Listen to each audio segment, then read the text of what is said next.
She sat as fate on the most dangerous man in the city and mistook him for furniture. What happened next almost got her killed. But first, let me back up. Ivy Calloway was not supposed to be at the Thornfield Gala. She was supposed to be in her workshop, elbow deep in stripped walnut veneer and cursing at a cracked dovetail joint. But Mrs. Ashworth, her wealthiest client, had insisted on discussing an appraisal in person. Apparently, rich people could not conduct business without champagne and a string quartet playing in the background. The ballroom was suffocating. Crystal chandeliers threw painful light across a sea of designer gowns and predatory smiles. The air reeked of expensive cologne and ambition. Ivy's feet were screaming inside heels she had borrowed from her neighbor, shoes that looked gorgeous but were clearly engineered by someone who hated women. 5 minutes, Ivy whispered, slipping away from the main hall. 5 minutes of quiet, or I'm doubling my rates. She navigated the gilded corridors like a woman on a mission, ducking past a waiter carrying a tower of shrimp and narrowly avoiding a socialite who wanted to talk about crystals and moon cycles. At the end of a dim hallway, she found a heavy walnut door standing slightly open. She glanced over her shoulder. No one was watching. She slipped inside and pressed the door shut. The room was pitch black. The silence hit her like a warm blanket, instant relief from the chaos outside.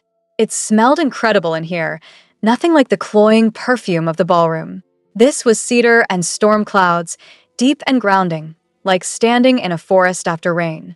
Ivy didn't bother looking for a light switch. She just needed to sit for a moment and let her feet recover from the torture devices strapped to them. Her eyes adjusted enough to make out a large shape in the far corner, a massive high-backed armchair. It looked sturdy and inviting. Thank God, she muttered, shuffling over. She turned, aimed, and dropped her full weight onto the seat. It was not a chair. The surface was hard, warm, and radiating heat like a furnace. Before her brain could process the error, the chair moved. 2 large hands clamped onto her hips. A broad chest expanded against her back, and a sound rose from the darkness that made every nerve in her body light up. A low, predatory growl that vibrated through her spine and settled somewhere dangerously south of her logic. Don't move. The voice was deep, rough like gravel dragged across iron, and laced with an authority that made the air feel heavier. Tell me what you want. Ivy's heart slammed against her ribs. Her fingers hovered in the air, frozen. Every survival instinct she had, sharpened by years of dealing with difficult clients and one truly terrible ex, screamed at her to stay calm. Panic was a death sentence. Humor, however, might buy her time. Honestly, Ivy said, her voice only trembling a little. I want to take off these heels. I would commit a minor felony for a cheeseburger. Are you a genie or a very warm ottoman? The grip on her hips tightened.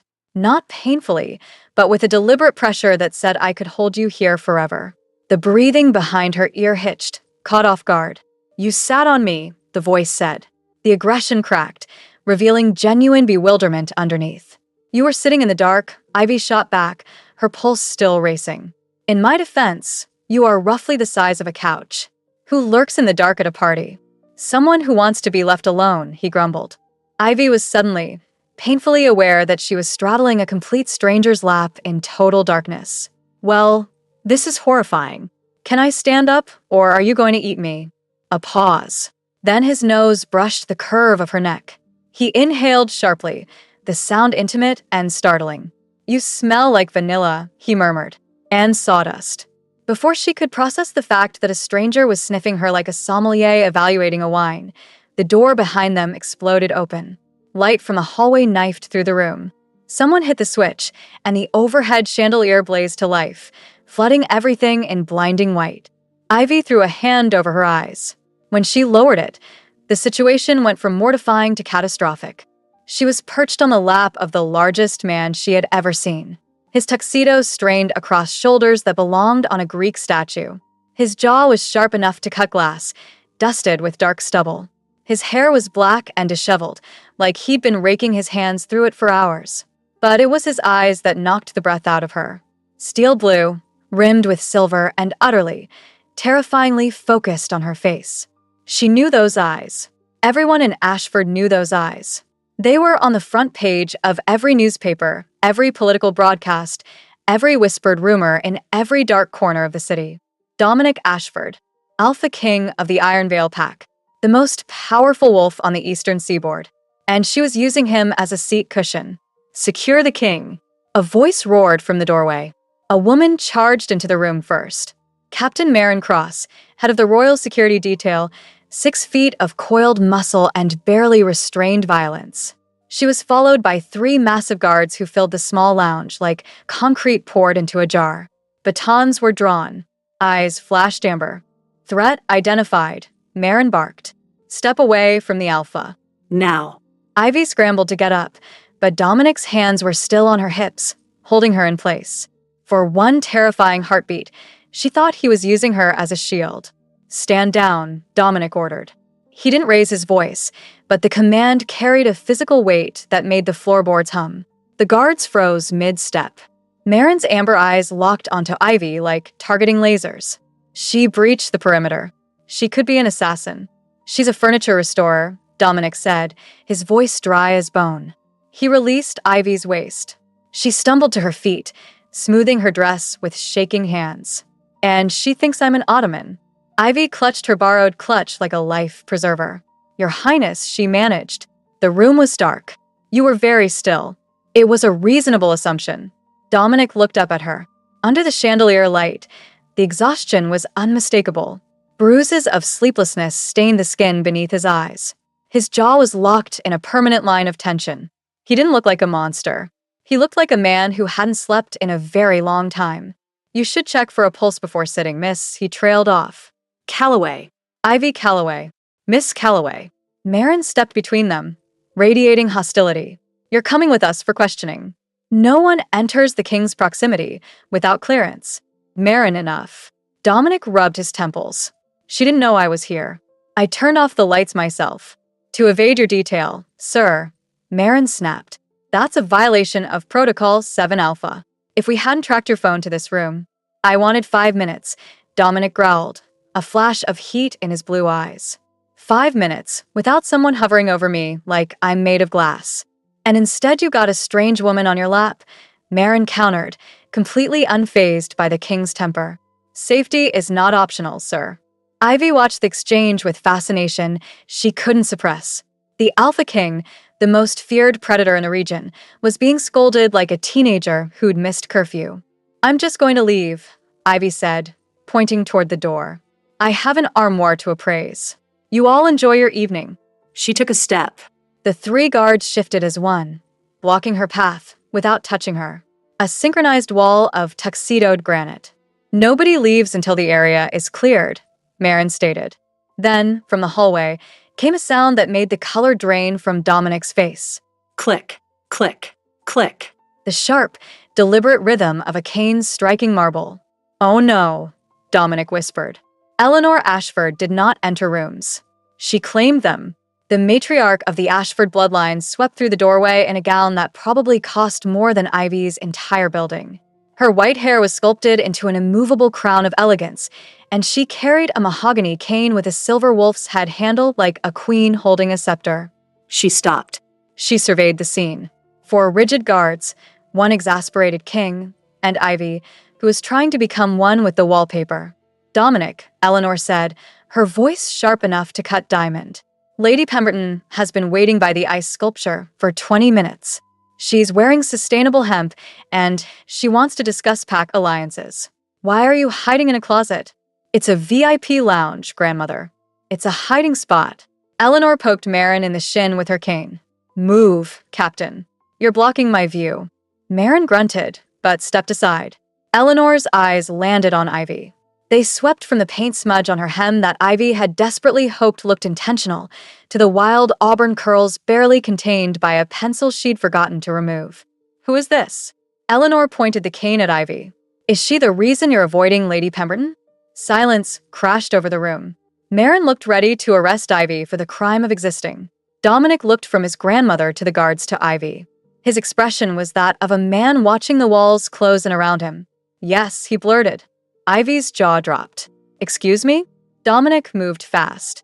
He crossed the distance between them, took her hand, his palm large and calloused and surprisingly warm, and turned to face Eleanor. Grandmother, this is Ivy. She's my girlfriend. Marin choked. The guards broke formation for the first time in what was probably years, exchanging baffled glances. Girlfriend? Eleanor's eyebrow arched with surgical precision. Since when? You haven't dated anyone since the invention of Wi-Fi. It's new, Dominic said, his thumb nervously stroking the back of Ivy's hand. Very new. We've been keeping it private. And the privacy required her to be sitting on your lap in the dark, Eleanor observed.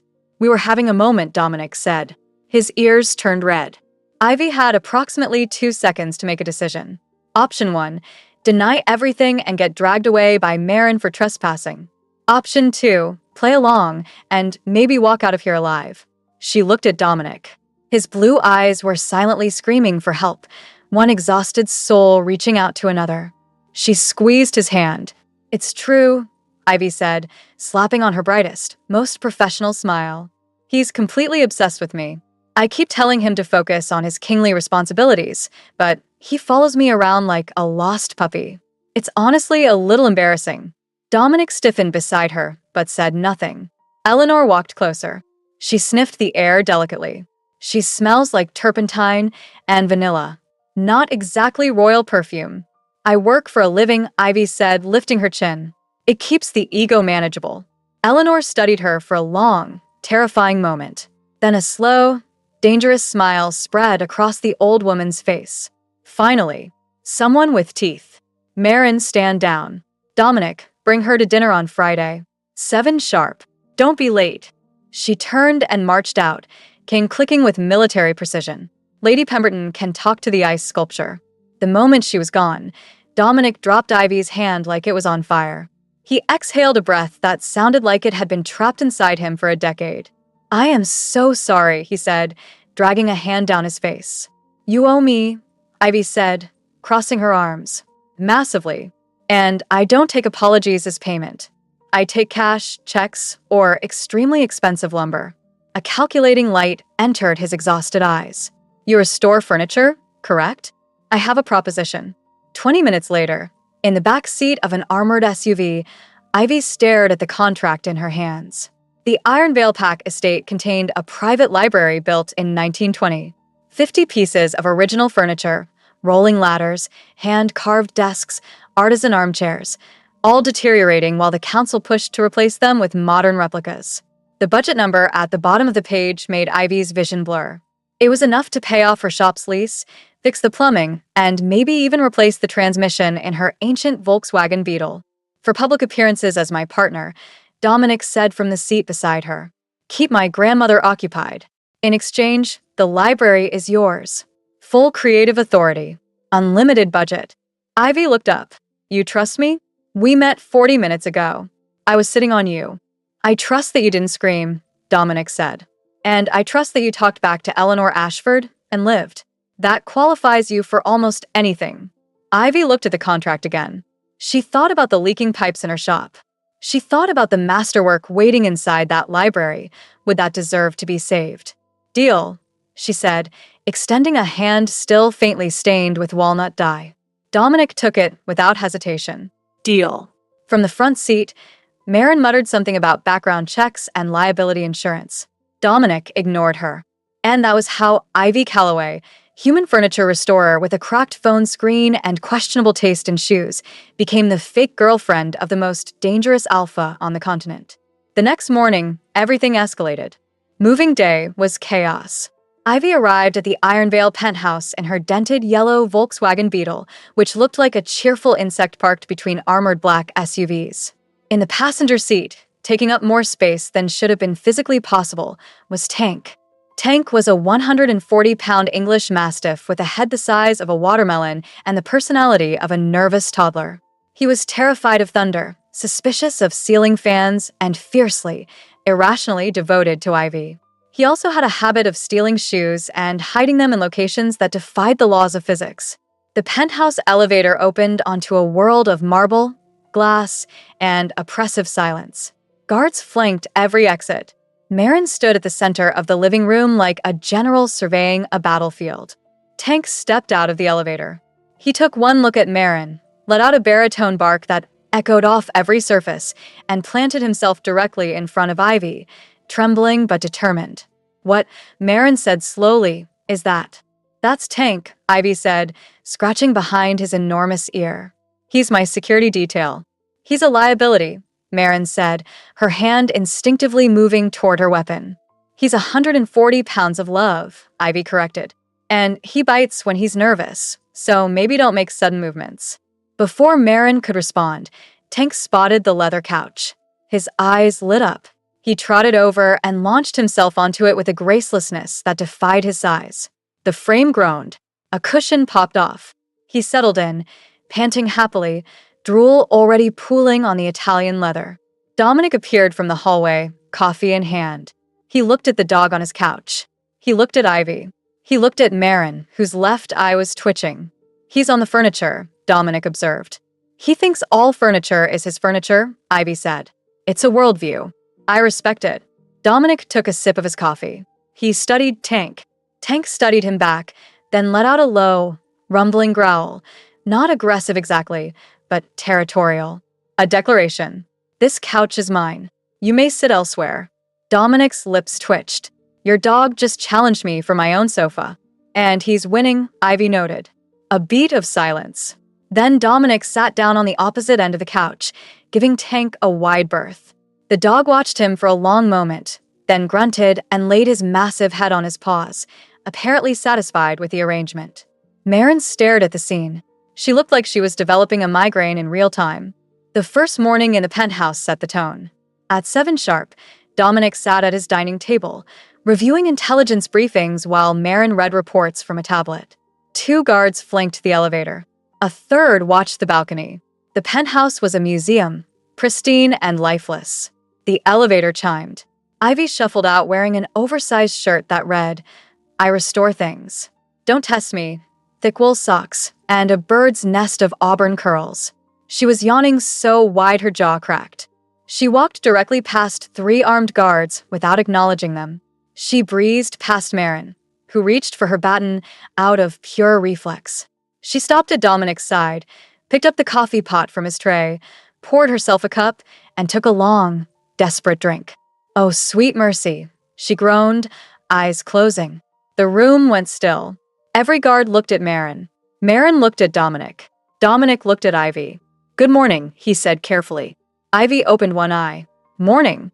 Why are there so many armed people in your kitchen at dawn?" "It's unsettling. They're my security detail. Tell them to stop staring." She grabbed a piece of toast from his plate. "It's weird." She shuffled back toward the hallway.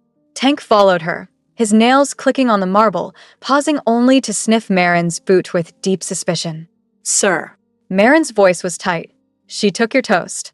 Dominic lifted his cup, hiding something that might have been the beginning of a smile. "I noticed." The work itself began that afternoon. Dominic's excuse for visiting the garage workshop was always the same. Perimeter inspection. It was always a lie. Ivy was on her knees beside a 1920s mahogany library chair, goggles pushed up into her hair, arms dusted with wood powder. She sanded the cracked armrest with a rhythm that was almost meditative, each stroke precise and purposeful. "You're staring," she said without looking up. "I'm inspecting," Dominic corrected from the doorway. "It's my chair." "It was your chair," Ivy said, blowing dust off the surface. "Now it's my patient. The varnish is destroyed. The joints are loose." "Did someone throw this across a room?" Dominic's expression flickered. "My father. He had a temper." Ivy's hands stilled on the wood. She ran her palm along the grain, a gesture so gentle it looked like she was comforting the object. "Wood has a memory," she said softly. "It absorbs everything, the damage, the pressure. But it also forgives. You strip away the hurt, sand down the rough edges, and the grain underneath is still good. Still strong." She looked up at him, sawdust on her cheek. "Hand me that clamp?" Dominic blinked. He was the Alpha King. People handed things to him. He didn't fetch. But he reached for the clamp and placed it in her hand. Their fingers touched. A spark snapped between them, sharp and electric, more than static. "Thanks, Your Highness." "Dominic," he said, his voice rougher than before. "Just Dominic, when we're down here." She smiled. The first real one she'd given him, unperformed and unrehearsed.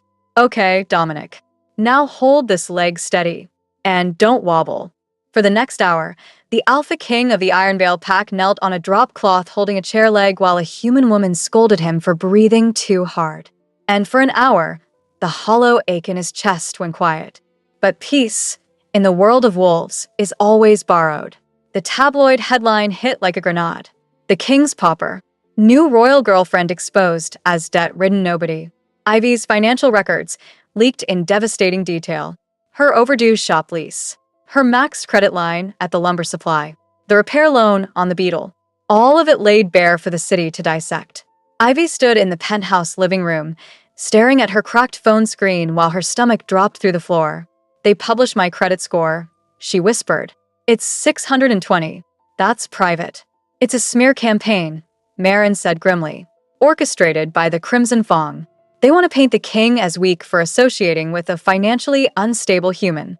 Unstable? Ivy's voice cracked. I pay my bills. Eventually. This is humiliating. The article claims you targeted the king to save your failing business, Dominic's assistant added quietly. Ivy set the phone down. She felt stripped bare. Every struggle she'd fought through privately now weaponized against her. She looked at Dominic. You knew, she said. You knew I was struggling. I knew you had debts, Dominic said carefully. I didn't know the specifics. This contract, Ivy said, gesturing around the penthouse. Everyone will think it's charity. A handout for the king's pet project. It's not charity, Dominic argued. You're the most talented restorer in this city. It doesn't matter. The words tore out of her. Perception is reality, Dominic. You know that. I can't be your liability. She turned toward the hallway. I'm breaking the contract. I'll be out by tonight. Stella, wait. No. She held up a hand, her eyes burning. You need a queen. Or at least someone whose bank account doesn't look like a crime scene. I'm just a human with a toolbox and an oversized dog. She disappeared into her room. The door slammed. Tank, who had been lying by the window, stood up and patted after her, pressing his enormous body against her bedroom door with a worried whine. Dominic stood motionless in the silence. Then he moved. Lena, get my legal team. I want that article erased. I want the server purchased and dismantled. I want every journalist involved sued into the bedrock. And her debt? Lena asked. Buy it anonymously. Transfer it to a holding company. Freeze the interest.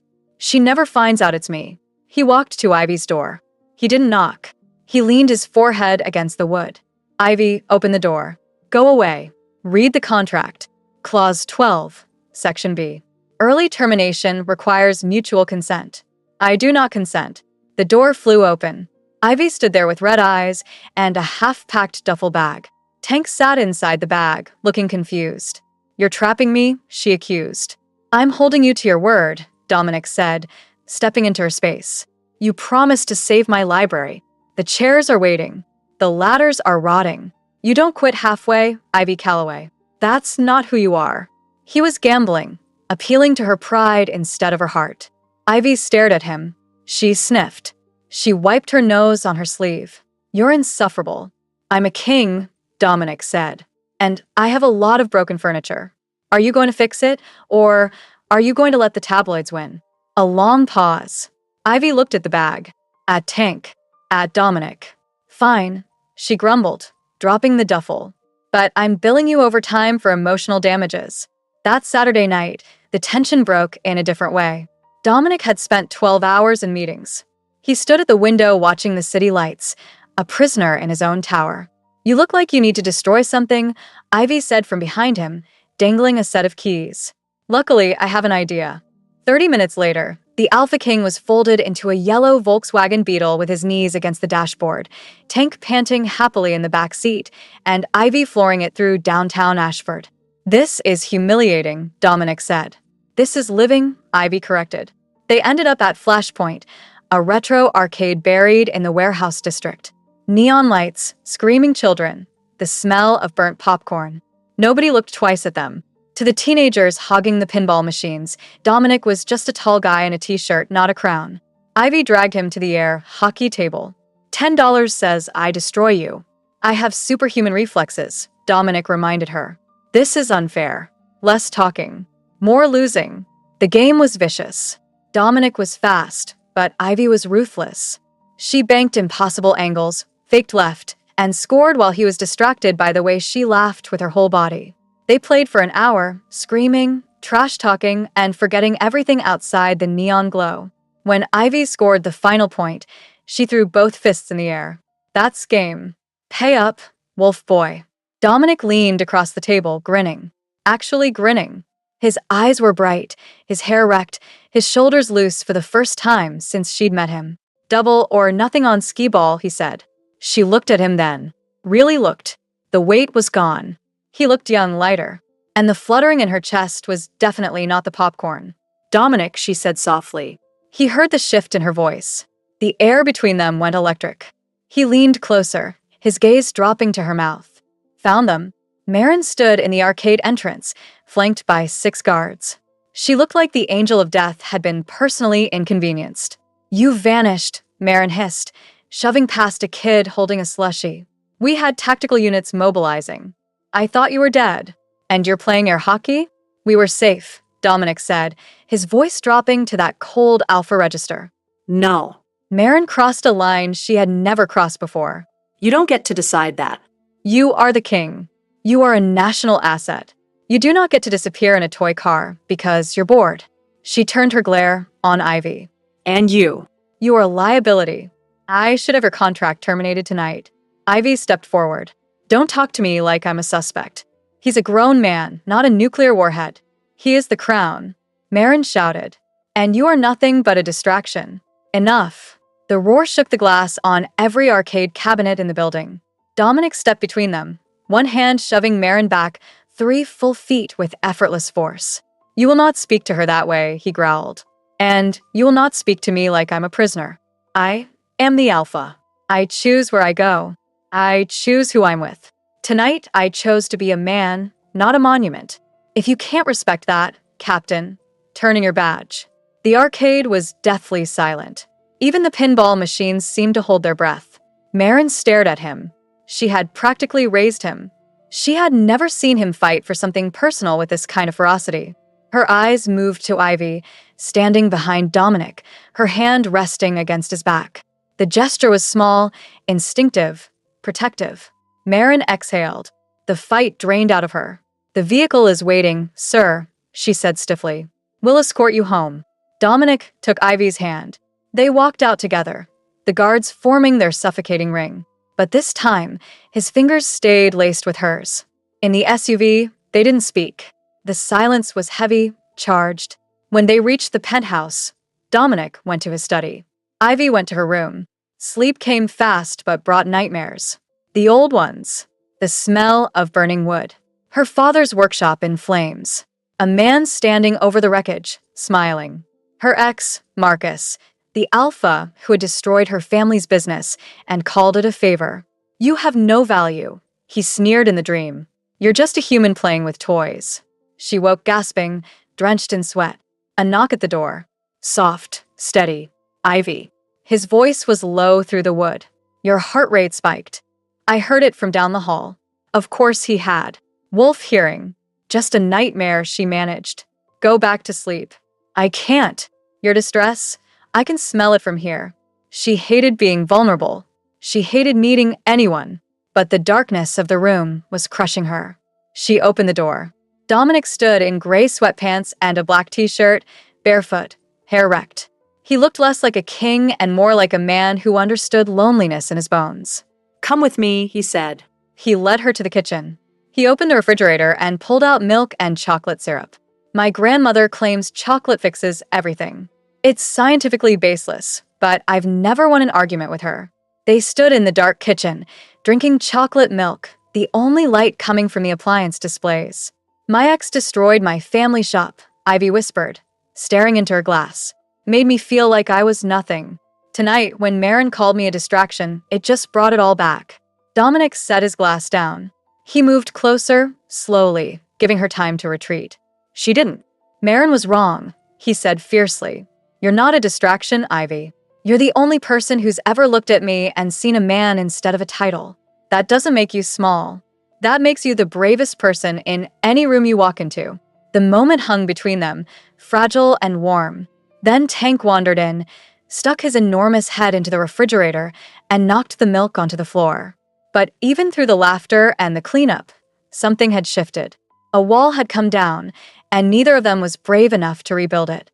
2 days later, everything collapsed. Dominic was not at the docks for a routine patrol. He was standing in a freezing warehouse, face to face with the man who wanted to burn his world down. Damien Cross, Alpha of the Crimson Fong, was everything Dominic despised. Flashy, cruel, and theatrical. He wore a white suit that was impossibly pristine against the grime of the waterfront, and his smile showed too many teeth. "King Dominic," Damien called out, arms spread wide. "Did you come to discuss fish prices?" "Pull your men back," Dominic said, his voice filling the cavernous space. "You're encroaching on Iron Veil territory." Territory. Damien clicked his tongue. Such an old-fashioned word. "Your pack has gone soft, Dominic. You spend your time at galas and playing house with a human." He leaned forward. "Tell me, does she know how fragile she really is?" Dominic went still. "Leave her out of this." "Oh, I intend to." Damien signaled to one of his men, who tossed a folder onto a crate. "But the press finds her so fascinating." The debt. The tiny car. The vulnerability. It would be such a tragedy if something happened in that little workshop of hers. Saws are so dangerous. Things slip. Dominic moved before he thought. He slammed Damien into the crates with a force that cracked wood, his forearm across the other alpha's throat. "Threaten her again," Dominic snarled, "and I will tear your throat out with my teeth." Damien didn't struggle. He smiled. "There it is. The weakness. Thank you for confirming it, Your Highness." He shoved Dominic back and straightened his lapels. "Go home, King. Check on your little human. You never know when something might break." Dominic stared at him, chest heaving. Every instinct demanded blood. But killing Damien here meant war, and war meant Ivy caught in the crossfire. "Pull out," he ordered his team. His voice shook with the effort of restraint. He walked away. But the poison was already in his veins. The cruelest thing he ever did, he did out of love. He stormed into the penthouse. Ivy was in the kitchen, feeding Tank pieces of grilled chicken. She looked up with a smile that cracked something inside him. "You're back," she said. "I finished the second rolling ladder. The bearings need. Pack your bags." Her smile died. What? "The contract is terminated. You're leaving tonight." Ivy set down the plate. Tank's ears flattened. He pressed against her leg. "Dominic, what happened?" He couldn't look at her. If he looked at her, he would shatter. "I'm done. The project is taking too long. The press is a disaster. I can't afford a liability in my house." "A liability?" The word hit her like a slap. 3 days ago, you said I was the bravest person you'd ever met. "I said what I needed to keep you working," Dominic lied. The words tasted like poison. It was strategy. The cost now outweighs the benefit. Marin was right. You're a distraction. Ivy stared at him. Her face drained of color, then flushed with a rage that made her green eyes burn. "So that's it. You kiss my hands at dinner. You catch me when I fall. You hold me in the dark and tell me I'm brave. And then you fire me because the spreadsheet changed." "Yes," Dominic said. He turned his back to her. "I don't want your money," Ivy whispered. "I thought we were building something real, not just furniture." "You were wrong," Dominic said. "The driver is waiting." He waited for her to scream, to throw something, to fight. Fine. Her voice was small, broken, devastated. "I'll go. But don't you dare send me a check. I earned every dime." He heard her footsteps. He heard the zipper. He heard Tank's confused whimper as she clipped his leash. He heard the front door close. And then he was alone. He sank to the floor and pressed his hands over his face. The sound he made shook the glass walls of the penthouse, a roar of pure, annihilating grief. "She's safe now," he whispered. He was catastrophically wrong. It was raining when Ivy arrived at her shop. The street was dark. The streetlights reflected in the puddles like oil slicks. She unlocked the front door, the cheerful bell chime mocking her misery. The air inside was stale. It smelled like dust and abandonment. "Home, sweet home." "Boy," she murmured, unclipping Tank's leash. Tank didn't move. He stood rigid in the doorway, a low growl building in his massive chest. The hackles along his spine rose in a ridge of bristling fur. Ivy froze. "What is it?" Then she smelled it. Not lemon oil, not sawdust. Something acrid, like burnt copper and wet fur. The back door, which she always double-locked, was standing open. She dropped her keys. She turned to run. Going somewhere, darling? Damien stepped out of the shadows. White suit, damp from rain. That horrible shark's grin. You must be the famous Ivy. He stepped over a restored side table like it was garbage. I can see why the king likes you. You have spirit. Spirit breaks beautifully. Get out, Ivy said. She grabbed the heaviest thing within reach, a solid brass lamp from the counter. Feisty. Damien laughed. But your king isn't here to catch you this time. He sent you away. How tragically predictable. He thought breaking your heart would save your life. Two massive wolves emerged from the back room, eyes glowing amber. Grab her, Damien ordered. And deal with the dog. I hate loose ends. Tank erupted. 140 pounds of protective fury launched at the nearest wolf, jaws clamping onto the attacker's arm. The wolf howled. Damien swore. Ivy swung the lamp. It connected with the second wolf's jaw with a crack that sent him staggering. She vaulted the counter, scrambling for the back door. But she was human against wolves. A hand caught her ankle and yanked. She hit the floor hard, the breath leaving her lungs. Pain exploded behind her eyes. The last thing she saw before darkness took her was Tank, bleeding from his shoulder, being kicked through the shop window. He crashed onto the wet sidewalk, scrambled to his feet, and ran. Not away from danger. Toward help. Tank ran through the rain-soaked streets of Ashford for 11 minutes. His shoulder was bleeding. His paws slipped on the wet concrete. But the scent was clear in his enormous, devoted brain. The tall man. The one who smelled like the forest. The one Ivy trusted. He reached the Ironvale Tower at 11:47 p.m. He threw himself against the glass lobby doors, barking with a desperation that sounded almost human. The night guard, a junior wolf named Rook, opened the door and nearly got knocked flat. By the time Tank reached the penthouse, leaving bloody paw prints on the marble, Dominic was already on his feet. He had been sitting in the dark, staring at the rain, pretending the screaming in his blood was just the aftermath of a bad decision. Then the elevator opened and Tank burst out, limping, bleeding, and howling. Dominic's world stopped. He looked at the dog, the blood on his fur, the broken glass embedded in his shoulder, the wild, desperate terror in his brown eyes. No. Marin, he roared. The command wasn't human. It was pure alpha, vibrating through the building's steel bones. Marin appeared in 4 seconds, weapon drawn. Track her phone, Dominic ordered. Track it now. It's offline, sir. Has been since she left. Then track the dog. He came from somewhere. There will be blood trails, security footage, something. Find her. Marin looked at the bleeding mastiff. She looked at the king, whose eyes had gone completely silver, the wolf barely contained beneath the skin. She moved. 14 minutes later, a traffic camera on Harbor Street caught Damien's vehicle heading toward the old foundry on the eastern docks. Dominic didn't wait for the convoy. He pried the elevator doors open with his bare hands and ran. The Ashford foundry was a cathedral of rust and decay. Rain hammered the corrugated roof, creating a wall of sound. Dominic hit the chained front doors at a full sprint. The steel buckled. He hit them again. The chain screamed and snapped, and he tore through the gap. The interior was vast. Dripping catwalks crisscrossed overhead. Below, a maze of cold smelting vats and corroded machinery. And there, high on a suspended walkway, tied to a chair lashed to the railing, was Ivy. Her head hung forward. A violent bruise bloomed across her temple, purple against her pale skin. She wasn't moving. Damien stood beside her, holding a flare, looking like a showman at the world's worst circus. Welcome, Your Highness. You made excellent time. I barely had a chance to set the mood. Let her go, Dominic growled, stalking forward. His suit was soaked, plastered to his frame. His nails were already elongating, claws sliding free. I don't think I will. Damien's smile widened. You embarrassed me, Dominic. You came to my territory and put your hands on me. So now I'm going to make you watch. He snapped his fingers. From the shadows, wolves emerged. 20 of them, maybe more, eyes burning, muscles coiled, teeth bared. Kill him, Damien ordered. Dominic didn't wait for Marin. He didn't wait for backup. He launched himself into the wave. He was brutally efficient. The first attacker's throat met his hand and a concrete pillar in quick succession.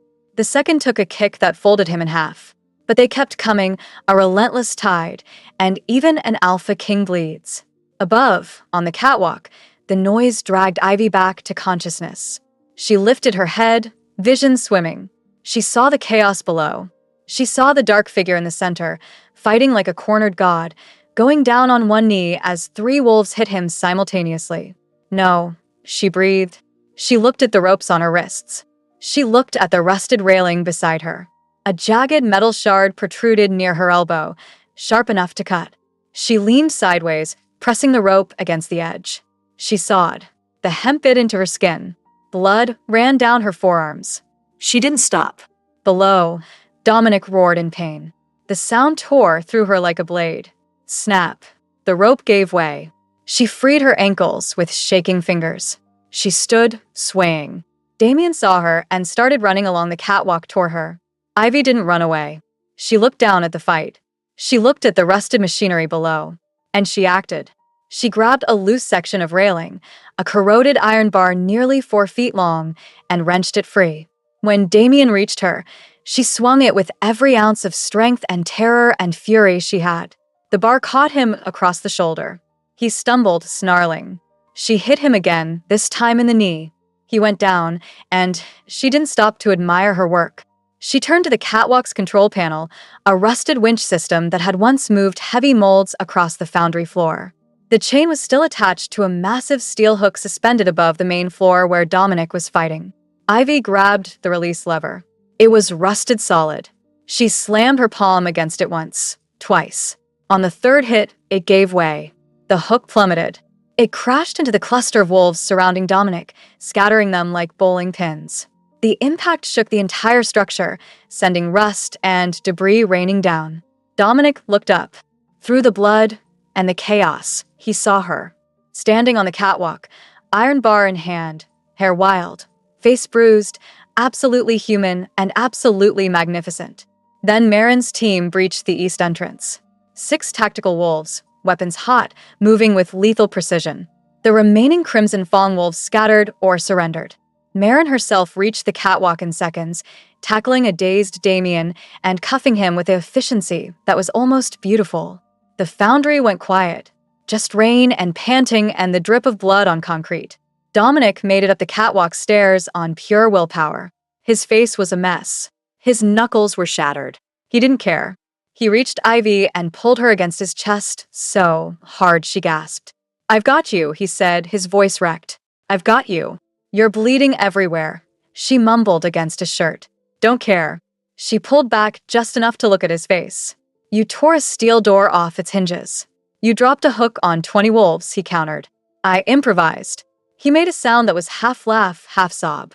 He pressed his lips to her forehead, her bruised temple, the bridge of her nose. "I'm sorry," he whispered. I'm sorry. "I thought pushing you away would keep you safe. I was so wrong." "Yeah," Ivy said, her voice cracking. "You were. Don't ever do it again." "I won't," Dominic swore, his forehead pressed against hers. "I won't. I will never let go of you again." Marin approached, dragging Damien behind her. She looked at the king, bloodied and broken, holding the human restorer like she was made of stardust. "Sir," Marin said. Her voice was surprisingly gentle. "The SUV is ready. We recovered the dog from the shop. He's injured but stable. He bit 2 of my medics." "That's my boy," Ivy whispered. Dominic carried her down the stairs because she couldn't walk and he couldn't let go. He carried her to the SUV, where Tank was waiting in the back seat, bandaged and enormous, his tail thumping weakly when he saw her. Ivy buried her face in Tank's fur. The dog let out a long, shuddering sigh and licked her ear. Dominic sat beside them, one hand on Ivy's back, the other on the dog's massive head. The ride home was quiet, not the silence of distance, but the silence of something found. The confession came at dawn, in the master bedroom, with bandaged wrists and chocolate milk. Ivy sat on the edge of the bed. Dominic paced. Tank lay across the entire foot of the bed, snoring like a broken engine. "When I sent you away," Dominic said, his back to her, "I told myself it was strategy. that I was removing the target. But the truth is, I was terrified. Not of Damien. Of how much you matter. He turned to face her. When I heard you were gone, the crown stopped meaning anything. The city stopped meaning anything. The only thing my brain could process was your scent and the fact that it was fading. Ivy stood up. Her legs shook, but she crossed the room. Why did you come yourself? She asked. You have an army. You could have sent Marin. He took her bandaged hand and pressed it flat against his chest. His heart pounded against her palm. Because my grandmother told me something once, he said.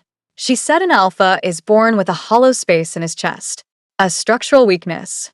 He can build kingdoms, but he'll always be on the verge of collapse until he finds the piece that holds him up. He swallowed hard. You're my structural integrity, Ivy. You always were. You fired your structural integrity, Ivy pointed out. I'm a terrible architect, Dominic agreed. But I'm applying for a new position. Partner. Protector. Personal chair. Ivy laughed. It was wet, broken, and beautiful. She rose on her toes and kissed him. Not gently. It was acclaiming, fierce, and final. She kissed him with all the fear and the fury and the relief, and he answered with a desperation that shook them both. When they finally pulled apart, foreheads touching, breathing ragged, Tank let out a groan and rolled over, knocking a pillow onto the floor. He approves, Ivy whispered. He's on my bed, Dominic observed. Our bed, Ivy corrected. And yes, he is. Get used to it. 3 months later, the afternoon sun poured through the tall windows of the Iron Vale Library. The air smelled of beeswax, jasmine, and fresh varnish. Every surface gleamed. Ivy knelt beside the final piece. A heavy oak chair that had been rotting in the basement for decades. She wore her overalls, new boots, and a smile she couldn't seem to stop. Pass me the wax, she said. Dominic sat cross-legged on the floor beside her, wearing jeans and a t-shirt dusted with sawdust. He placed the tin in her hand. You missed a spot, he said, pointing at the armrest. I didn't miss it. I'm letting it breathe. You can't rush the finish, Dominic. It has to cure. You're bossy. I'm the expert. You're the apprentice. Outside, 50 feet away, Marin stood beneath a tree. She was talking quietly into her earpiece, but she wasn't scowling. When Ivy caught her eye, Marin gave a small, stiff nod. Almost warm. Tank lay in a patch of sunlight near the terrace doors, one of Dominic's Italian leather shoes trapped between his massive paws. He nodded contentedly. Dominic watched the dog destroy his $700 loafer. He didn't move to stop him. Are you happy? He asked. Ivy looked at the restored chair. She looked at the sunlit garden. She looked at the man who had torn through steel doors to reach her, and who now sat in sawdust because she asked him to. The chair is finished, she said, tapping the armrest. The structure is sound. It can hold the weight now. I'm not asking about the chair, Dominic said softly. I know. Ivy leaned down and kissed him, slow and sure. I'm happy. No hollow spaces. From inside the house came the unmistakable crash of something expensive meeting the floor. They both looked toward the door. Tank's spot in the sun was suddenly, suspiciously empty. Dominic sighed. He stole the vase, didn't he? Probably. Ivy picked up her rag, grinning. I can fix it. I can fix anything. Dominic closed his eyes, leaning back against her legs, the sun warm on his face. I know, he said. I know. And that, dear listeners, is where this story ends. Drop a comment telling me your favorite moment, and I'll see you in the next one.